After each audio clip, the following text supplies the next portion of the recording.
Jeff, welcome to the Lead, Learn, Grow podcast. Thank you, Robin. Glad to be with you today. I've given a little bit of your introduction here prior to us jumping on, but maybe let's start by just walking folks through, um, what did you want to do? Like when you were coming out of college, like what plans did you have? What were you hoping to do? And then how you got to the entrepreneurial world and sort of how you got to where you are today. So I was when I was in college, I was actually working at what was Bank of Virginia, now Capital One, and I was in a part-time capacity. So learned a lot of disciplines, money management early on, and learned the value of working hard, working smart. Was able to, was offered a full-time capacity once I graduated. And given the circumstances, I said that's the best opportunity because I see a lot of upward momentum. I'm learning a lot. I'm having fun, working hard, smart people. And the long story short is Bank of Virginia became Signet Bank, became Capital One. And after an illustrious career there, went into the business consulting space and was enjoying that work, working with Fortune 500s all around the globe, and was on an airplane September 11th. And that was a good opportunity to reevaluate and had a client that offered me a position. Again, it was a small private firm. There's a trend here you'll notice: starting small, growing large. And then once they become this big conglomerate, it's time to exit stage right.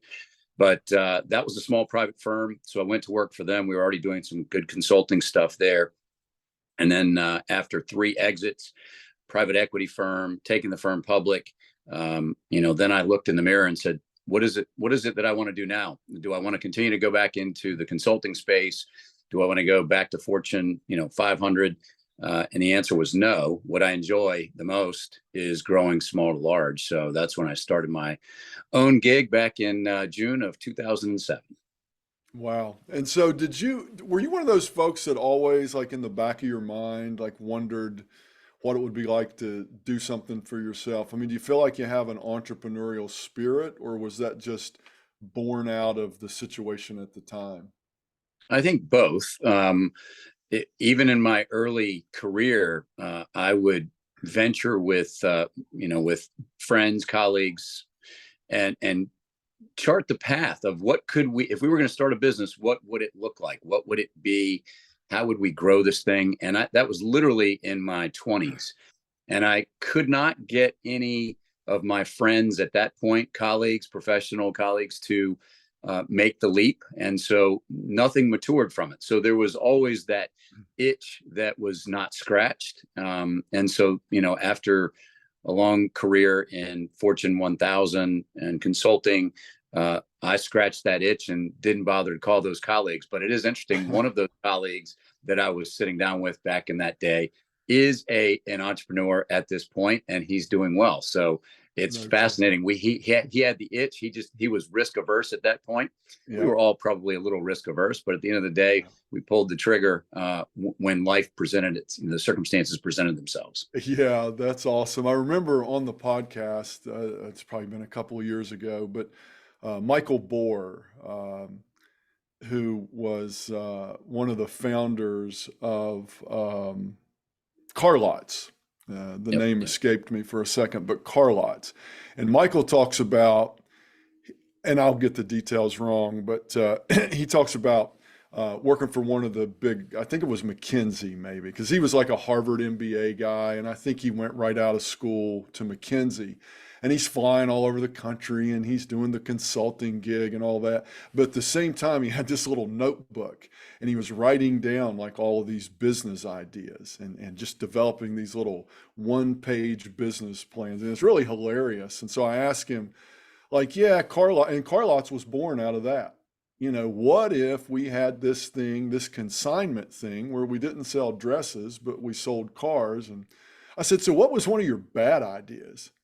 And he's like, well, I had this one idea that we would recycle magazines from physicians' offices, and I just couldn't get anybody to go on board with me. So anyway, that made Yeah, me how do you think of that. monetize that, right?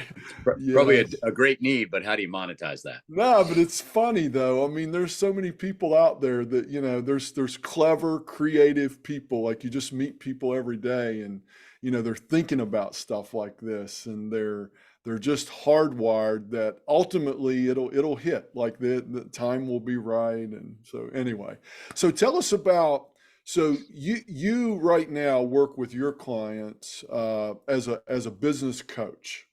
Um, and I think among the small business community, uh, I wonder, based on just conversation and observation, I wonder if you would be willing to sort of talk about what are the different kinds of business coaches? What is a business coach? Because I feel like a business coach, if you say it to one person, it could be like, oh, so you're a life coach, like you helped me get my act together. And for someone else, it's like a traction thing. It's like a strategy and process. And for other, so what is business coaching and how can people better understand it? Can you unpack it a little bit? Yeah, good question. And depends on who you ask, you might get 50 different answers. But for me, business coaching has evolved to a partnership with the business owner, or in some cases, I have executives. So these are high level executives within larger firms. It's about optimizing the potential of the professional, about the optimization of the organization. And what that entails is we go deep on personal stuff, professional stuff, the organization, what the strengths, what the weaknesses are, what the opportunities are, what are they thinking. The idea is to challenge the way they think and act. And so behind that, it means that we uncover their goals, their objectives, what's getting in the way of them accomplishing these things. And at the end of the day, I'm not the yes guy, right? I'm not going to tell them and affirm everything that they're doing is the right idea. And everything that I come up with, my ideas and creativity is not just going to be the right answer either. So it's about having healthy debate, but it's about bringing education. It's about bringing awareness. It's about bringing accountability. And for me personally, it's about helping them achieve things that they've never achieved in the past or thought were even possible on their own. And so this means that I'm challenging them in every facet of their life. And so, yes, occasionally I'll put on the marriage counseling hat. I'm not a marriage counselor, right? I'm not that therapist. I'm not a life coach, but we'll put on the life coach hat occasionally to understand, what do they want to achieve in life? Life is short. No regrets. What does that look like? Relationships, spouse, children, parenting, right? What does that look like? Travel. If they aspire to go achieve materialistic things or aspire to acquire materialistic things, what does that look like? And so from my basket, we go deep and we go broad in the business, and that does tend to bleed into their personal world. But I'm a partner with them, and so they can call me for anything. When we sit down, we have a regimen to go through the most important things. So we'll talk about this later, I'm sure, but if I was to write a book on why business owners fail, the 90% number is large. It's not because they lack the intellect or the passion. It's they lack the wherewithal. They lack the understanding of decision trade-offs. And often they'll go into the urgent box and check the box, things that other people create urgency, but the lack of willingness to focus on that which is important, that pays dividends over 6 months, 12 months, and years to come. So the longer answer there, equating to the shorter answer. The shorter answer is we go deep, we go broad. We cover every single piece of the business. We put the CFO hat on once a month. We dive deep into the financials. And oftentimes these clients, as smart as they are, they don't know how to read financial statements. So we'll go into education around that. We'll go into budgeting. If they don't know their numbers, they do not know their business. And the idea is we budget out, we project growth. What does that look like for them? It means that we're talking about the right people in the right seats. It means that we have clear expectations. We've got leadership. We've got management in place. We've got, clear expectations, clear accountability. We've got unity and alignment in terms of the organization, in terms of how we go forward, what we're accomplishing together. What does that look like? So there's a lot. There's psychology of inspiration and leadership. There is the day-to-day excellence around tactical execution. There's strategy development. There's financials. So that's a lot, Robin, right? And some can be overwhelmed by it. But the shorter answer is there's nothing that we don't cover in their business. Everything gets pulled, the sheet gets pulled back on every single piece in order for us to go deep and understand how to optimize that organization and each person within it. So how do you, Jeff, so you're sort of emptying your well with each one of your clients. Like I know that, I do a different kind of coaching, but I know coaching, you got your heart and soul in it, and you're emptying yourself to your clients. How do you keep your how do you keep yourself educated and up to date and filled up and new fresh ideas? Like how do you continue as a continual learner so that you can bring the best value to your clients? Good question. So part of that is a commitment to reading. So I read quite a bit in the business, the psychology, leadership, financials, and the like. The other is intentional following those that I aspire, that I kind of look to as mentors. I think we all need someone to help push us and challenge us to get the most out of life, to get the most out of our pursuit and venture. So it's, I've got multiple mentors there. In fact, one of those is a client.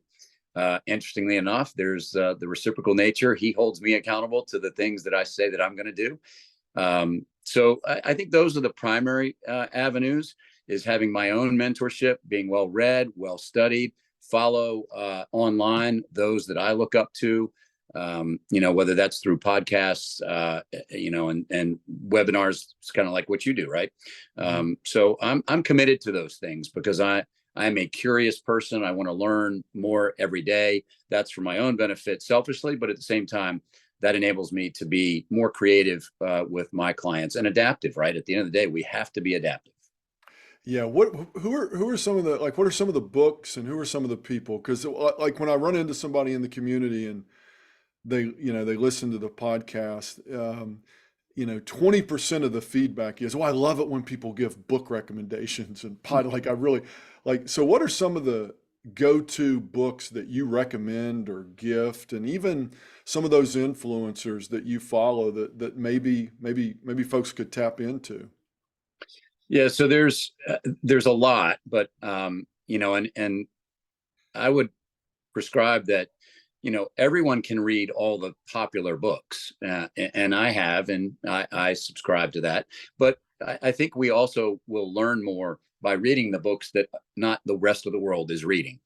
But here's the one that I'm going to throw this one out, because this is the one that I'm going through kind of a book study with a client right now. Okay. And we talk about business models. We talk about structures. You mentioned, so traction is one that's under the EOS model. And I'm open and flexible to go down that path. But another one that I love is the 4DX, which stands for the 4 disciplines of execution.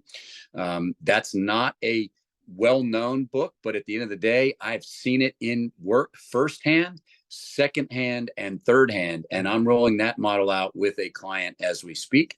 So there's a lot to be said around the 4 disciplines of execution. Atomic Habits, Built to Sell, Man's Search for Meaning, Viktor Frankl, right? That's, to me, lots of good stuff in there. B2O, that is Beyond Entrepreneurship.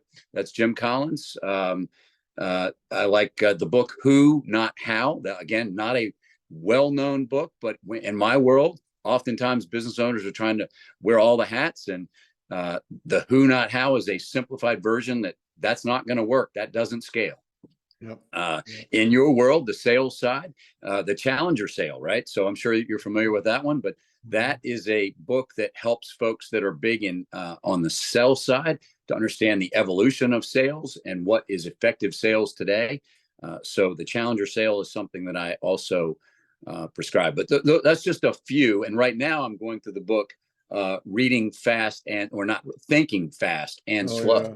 And Yeah. that's a big one on psychology, and it gets rid of, or it helps us identify with the biases that we might have or do have, and how to think through those, right? So that they don't give incorrect facts or guidance. Yeah, that's a good one. You're going to enjoy. I wish I were you, and I'd never read that before. That was one of those books I did not want to end. Mm. Uh, Yeah, so far it's loaded yeah, with it's a case phenomenal studies. book. Yeah. It's one of those, a lot of books you read them, and I think I wrote in like the leadership newsletter that I do. I think I wrote recently that, I should probably be a lot smarter than I am. When I look at my bookshelf, it's like I've read almost every one of these books, and sometimes I feel like I don't know anything. Because it's like, yeah, you kind of remember the sentence or the punchline or whatever, but that's a book that I find myself, if the folks listening haven't engaged with that book that Jeff recommended, I find myself thinking about that stuff all the time. Because we really, you said it earlier, it's about business owners and really anyone in life, it's all about making good decisions and getting the most relevant, up-to-date information and making good decisions and being a decision maker. And boy, that book just reminds you that we're just really bad at making decisions. The history of the world is evidence Yeah, of that. right, exactly. Exactly. So I'll capture some of those and put them in the show notes, but that's good. Let me ask you one other question. What are a couple of your favorite podcasts, just off the top of your head? Well, oddly, I'm an investor, and so I like the real estate side of things. Mhm. And so in that space, there's Bigger Pockets. So Okay. I love the Bigger Pockets. There's a variety of those. Um, there's a Simon Sinek, a bit of optimism. And so they're short and sweet. Yep. I enjoy um, Seth Godin is another one that has a couple of podcasts out there. So, my podcast list is literally probably 50 long. And Yeah. so it just depends on the mood that I'm in. And as I peruse through the episodes and who the guest is and what the Yeah. topic is, I will go and listen. And that typically is when I'm on my cardio workout 3 days a week. So that gives me a good 45 to 60 minutes of podcast time, and or every Monday I'm visiting a client that's out of town. So that gives me another 2 hours of windshield time. So that's where I get Yeah. the podcast time in. No, that's good. And there's just so much good content that's out there through books and podcasts, and it's so accessible. And really, there's no excuse for, business owners who are dealing with problems and challenges, and they need to know things and expand their uh, horizons, if you will. I mean, there's really almost no excuse to the information's at our fingertips. We just have to find it. So let me go back to the coaching, and then we'll shift gears for a minute. But so you know, preaching to the choir here, but everybody doesn't want to be coached. How do you deal with resistance or maybe skepticism when maybe it's not the person you're coaching who's engaging, but it's the CEO who says, "Hey, I got this high performer. Everybody on their team hates them. And I'm being dramatic, but they've got these. They're not a great leader, but oh my gosh, they have so much potential, and they're just. Can you help kind of fix them, kind of thing?" And then you sit in front of somebody and they're like arms crossed and okay, what do you got for like how do you handle, does it ever happen, and how do you handle that sort of thing?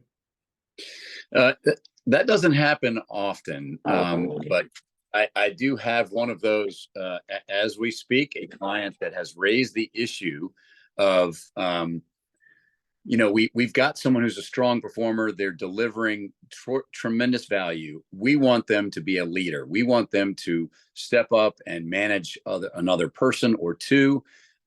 They have that capability, and they don't seem willing to do it. And so, square peg, round hole. The idea is, if it's not going to work, it doesn't work.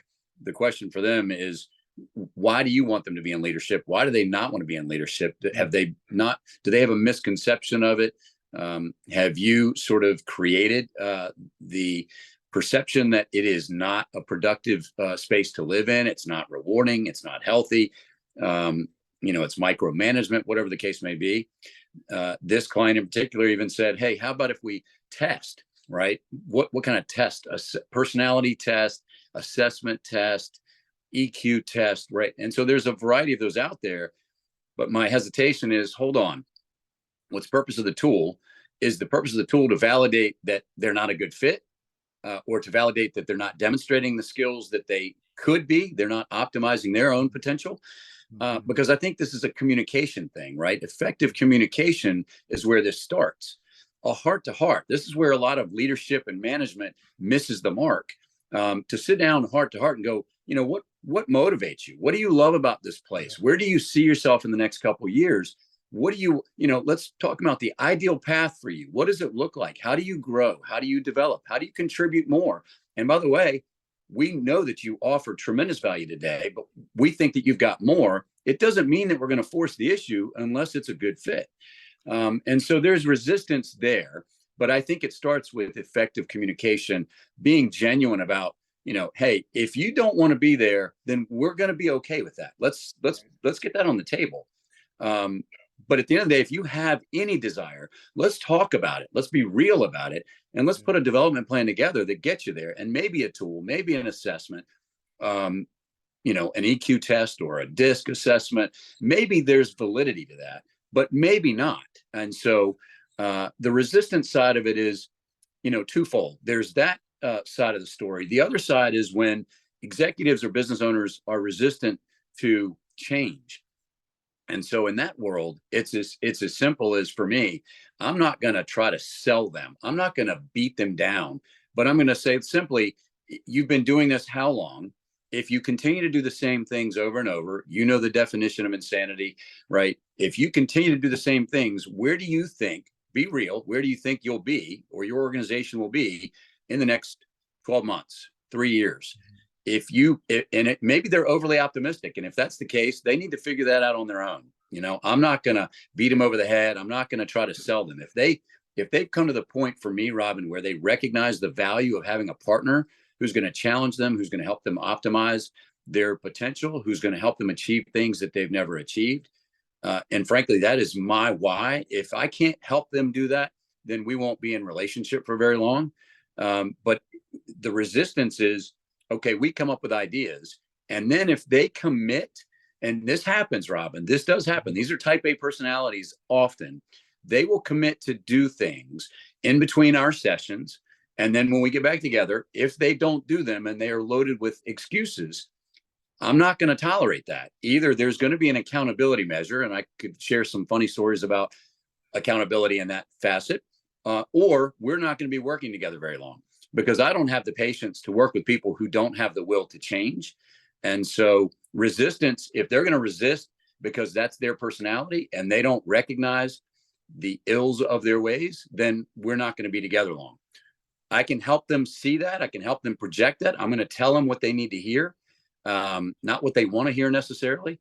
Yeah. But at the end of the day, they got to make their own decision, right? These are smart people. They're passionate people.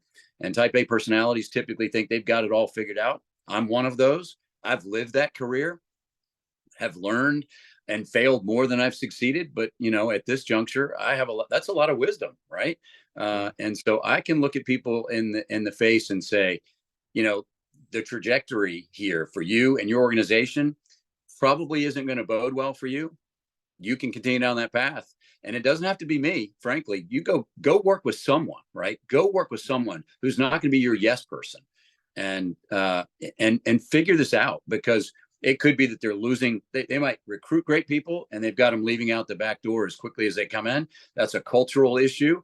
We work on culture often, every single client, we work on culture. But if they think they've got all the answers, then they're going to be wearing all the hats. They're going to be working 60, 80 hours a week. And in 2 years, they're burnt out or they've had a heart attack and they're going, shoulda, woulda, coulda. It's too late at that point.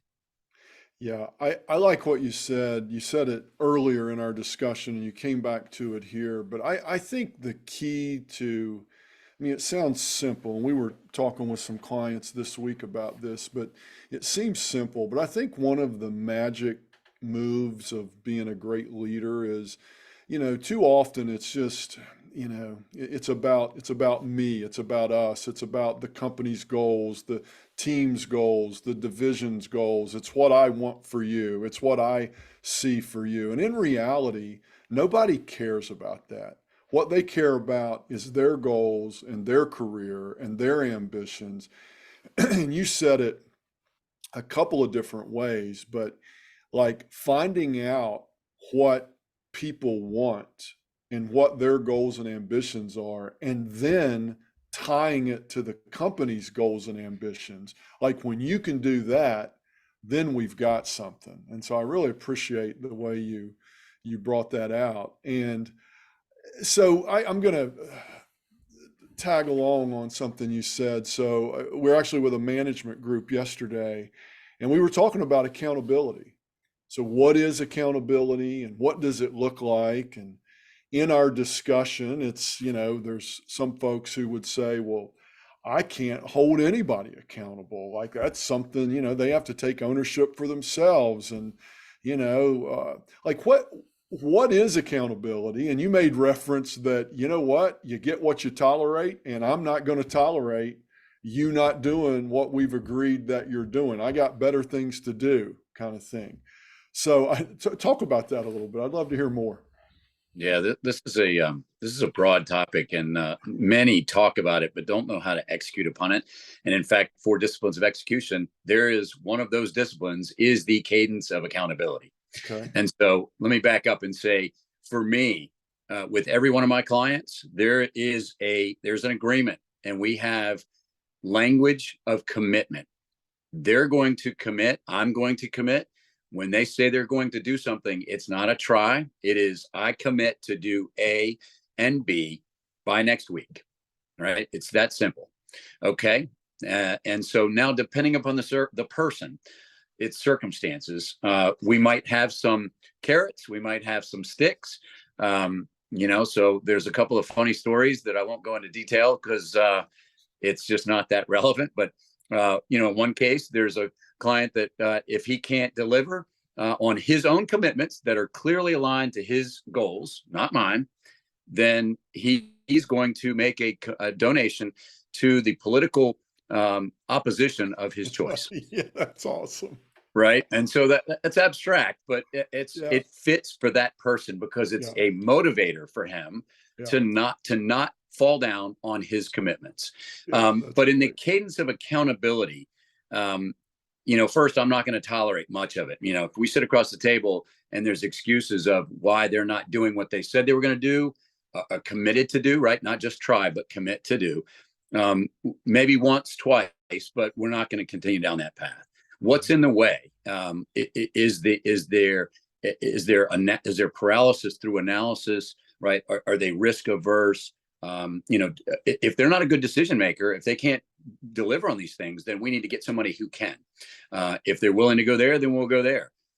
So accountability takes on a lot of different flavors. I think for me, it's circumstantial to the person, and we adapt that accountability. But in the accountability of the cadence side within the 4 disciplines of execution, it's accountability to the entire organization. So it's not just back to Jeff or the business coach. It's to the entire organization. And so it's public. I make the commitments this week. Here's what I'm doing. 1 or 2 things that move the needle on this big, wild, whether you call it the BHAG, the big, hairy, audacious goal, or you call it the WIG, the wildly important goal, right? Whatever that acronym is. These are 1, 2, 3 things I'm going to do in the next 7 days that are going to move the needle on the leading indicators and that big goal. And that gets public to the entire organization, not just me, not just the management team, but the entire organization. Now there's accountability to everyone. And that changes the psychological dynamic. So that's the short.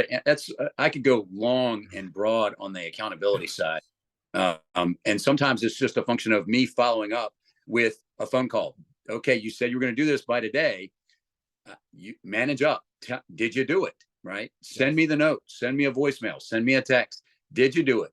If you did, what did you learn? If you didn't, why? And when are you going to get it done? Yeah. Yeah, and it's powerful too. I mean, just leaders, I think, have the false belief that this kind of culture um, takes a long time, and they say, "Well, I don't have time to, I don't have time to look after these people. I don't have time to micromanage them." I hear that from time to time, and the truth is, it could be as simple as me saying, "Hey, Jeff." We're going to meet once a week for 15 minutes. What two questions would you like for me to ask you? Like it can be that simple because it Right. really is, in my very simplistic view, it's just holding a mirror up and reflecting it back on what you said you were going to do. And, you know, that works for me, right? Like if as a coachee, when I have a coach and I know he's going to ask about, hey, how'd you do on your behaviors this week? Did you do what you said you were going to do? Like just the fact that I know we're going to have a conversation about that makes me do the stuff that I don't want to do, right? Well, So, not everyone's wired the way that you are, Robin.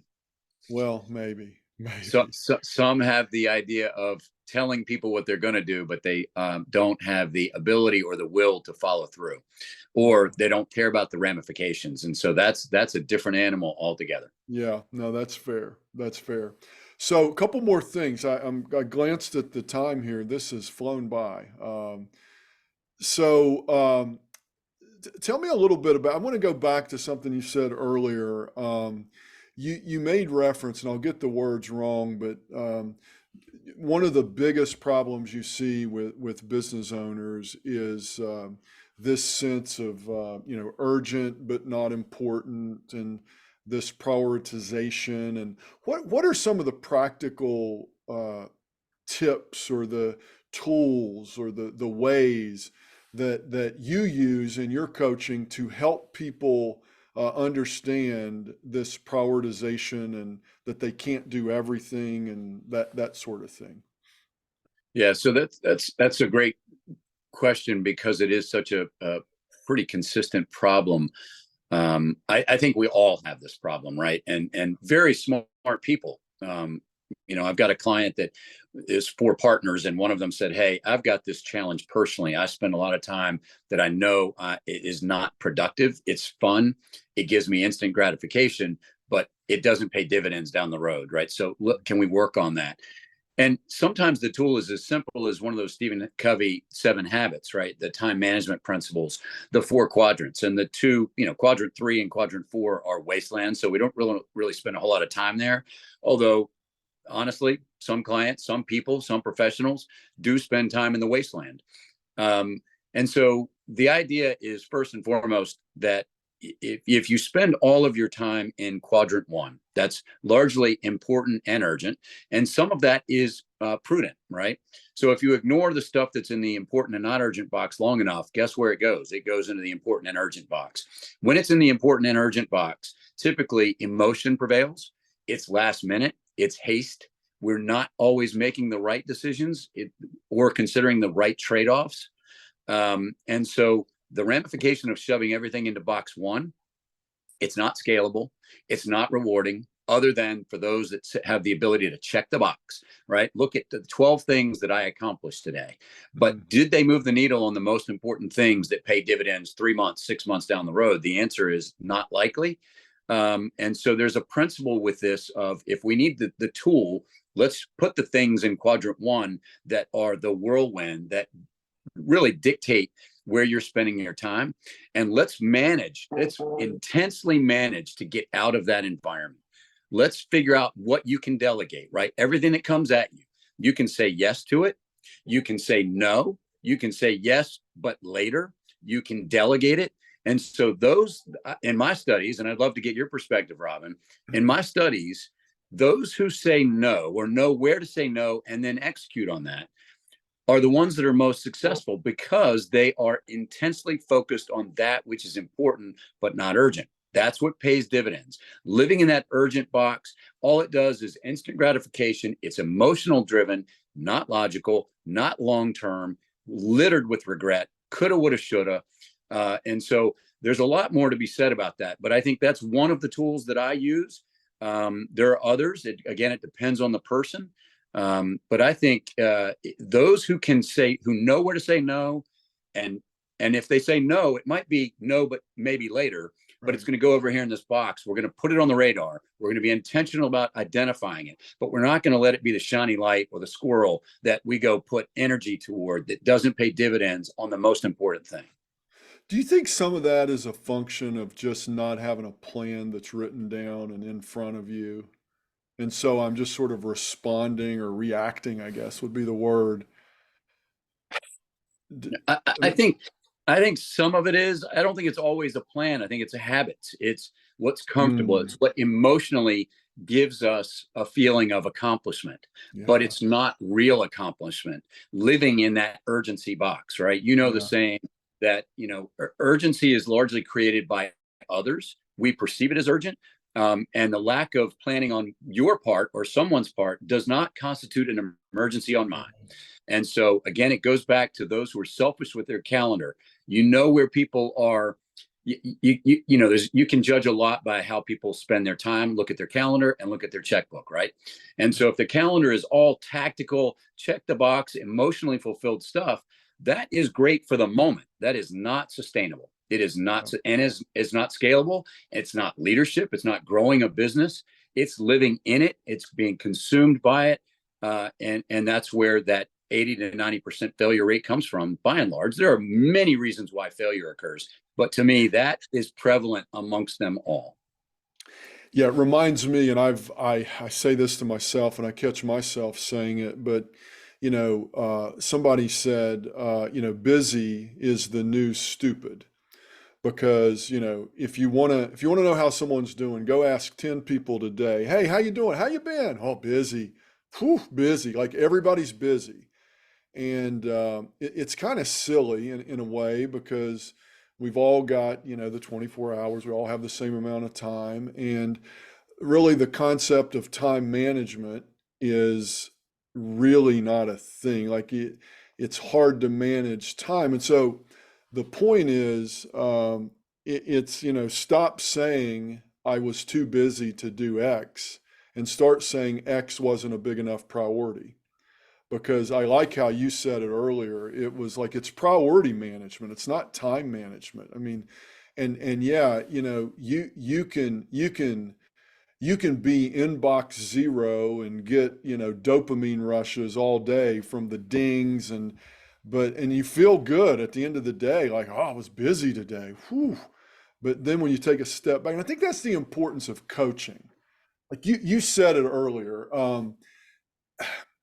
It's like we need somebody to ask us questions, like, because left to our own devices, every single one of us are hardwired to take that short-term gratification path of least resistance. That's what we're all going to do unless we are truly unique and special and disciplined and and probably honed out of experiences. And so I think that's another reason that everybody needs a coach. Mm. So You anyway. said, and it's not that they have to work with you or work with Oh, me, of course. but and it's about fit, it's about personality, but everyone needs somebody to sort of challenge them, to nudge them, to push them, to hold them accountable, to brainstorm with them. Whether their life goals are in the spiritual realm, in the fitness realm, the business realm, frankly, they could have 15 different coaches, right? But yes, you look at ultimate professionals in the sport world, or gosh, even chess, right? Yeah. You're talk about that. That's a sensitive name today, but everyone's got a coach where they need to optimize themselves. Tennis, baseball, it doesn't matter, right? Even at the pitching level, you have a pitching coach that is diagnosing the technique, every single motion, every single time, right? Slow motion. Let's diagnose this. Let's talk about what it could be. right? Do you care to make this better? Let's talk about the techniques that could get you there.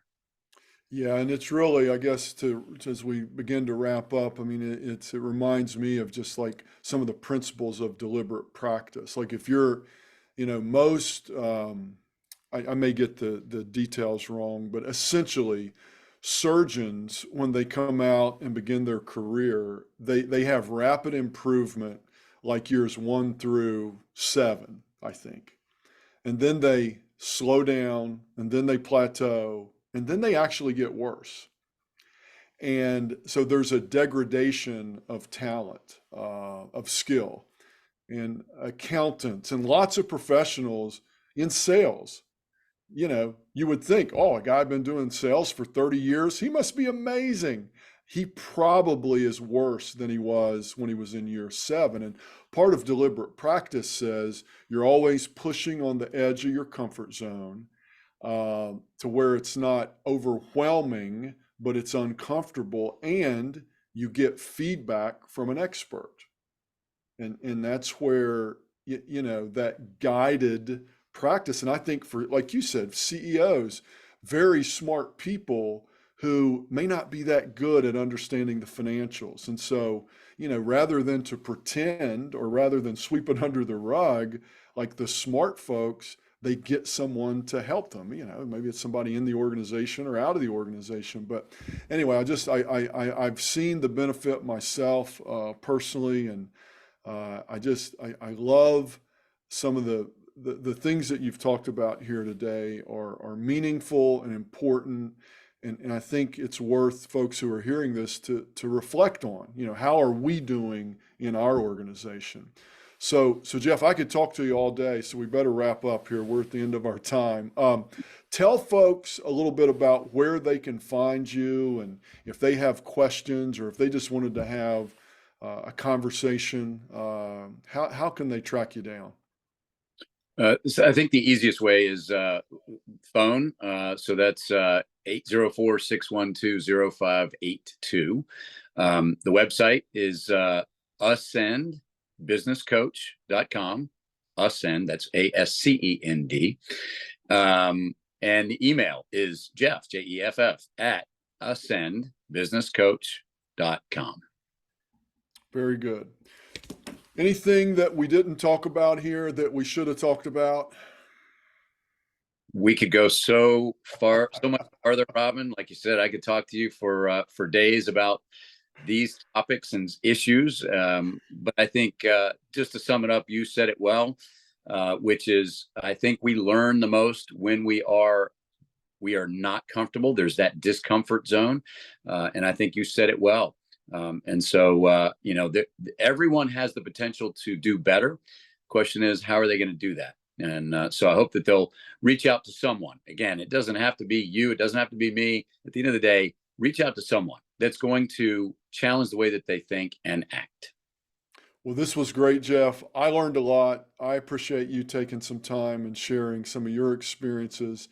And we'll see you soon. All right, Robin, thank you. Enjoyed it. Take care.